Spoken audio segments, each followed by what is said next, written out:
The beauty in the building doesn't like her man, because her man is not a real man, so she is waiting for a new man. Adelina sat rigidly in a deep mahogany chair, watching the antique grandfather clock tick toward 8:58 a.m. Every second was a countdown to Adelina's ruin if she didn't secure this mating contract. Is an omega without a wolf destined to be abandoned? The heavy oak door clicked open. The man who walked in stole the oxygen from the room. Cain Blackwell. Cain didn't look like a disgraced, detritus rogue. He moved with the lethal, silent grace of an apex predator. The scent that rolled off Cain ancient cedar, mixed with the raw, intoxicating ozone of a thunderstorm, made Adelina's pulse hammer wildly against her throat. Adelina stood up, forcing her trembling knees to lock.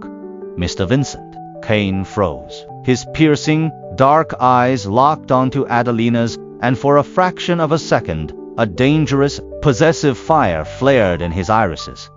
Then, the predatory gleam vanished behind a mask of cool calculation. Ms. Wolf, Cain murmured. His voice was a deep, gravelly rumble that vibrated straight down to Adelina's bones. Cain closed the distance between them and offered his hand. Adelina placed her palm in his. A violent, electric shock shot up Adelina's arm the second their skin met. Adelina gasped, trying to yank her hand back, but Cain's grip tightened. Cain's jaw clenched tight, the muscles ticking as if he were fighting a brutal internal war. His eyes darkened to pitch black before he abruptly released Adelina, taking a step back. Have a seat, Cain commanded softly. The sheer physical surge of that touch left Adelina breathless. Adelina swallowed hard, trying to regain her composure. I'll get straight to the point. I need a legal mating bond to access my PAC trust fund. You need a respectable facade and financial compensation to handle your creditors. I've drafted a 1-year contract. Separate assets. No physical intimacy. Absolutely no mocking. Adelina slid the document across the desk, expecting Cain to haggle, to demand more money. But Cain barely looked at the paper.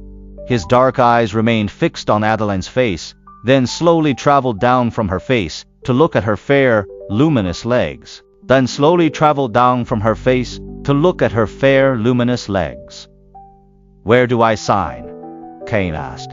Adelina blinked, stunned by his lack of hesitation. You don't want to read the penalty clauses. I agree to your terms, Adelina. The way Cain said her name felt like a brand. The way his mouth formed her name was deep and slow. Cain's voice kept echoing in Adeline's mind. Cain picked up the heavy Mont Blanc pen from the desk and slashed a sharp, illegible scrawl across the signature line. Done, Cain said, tossing the pen down. Let's go to the marriage bureau. Now, before you change your mind. 10 minutes later, on the street, Adelina's mind was still spinning from how easily she had just bought herself a husband. A sleek, black armored Maybach glided silently to the curb. The driver's door opened, and Henry, an older man in a crisp suit, stepped out. Henry's eyes widened in absolute shock as he looked at the man standing beside Adelina.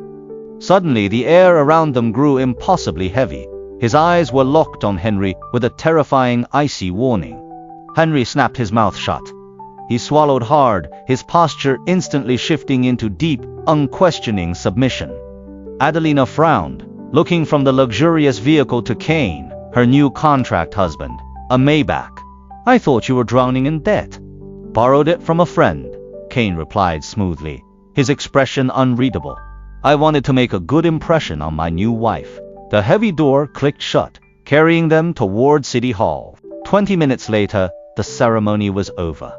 Adeline had become a married woman. Cain reached into his tailored coat and handed Adelina a minimalist black card.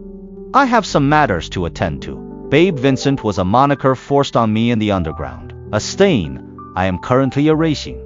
I prefer my real name. Cain turned and walked away. Adeline frowned, thinking to herself, KB. Is the B in Babe? Don't push me anymore, Mom. Adelina pulled out her phone and dialed her mother. I want the funds released and the deed to Wolf Manor transferred to my name by tomorrow morning.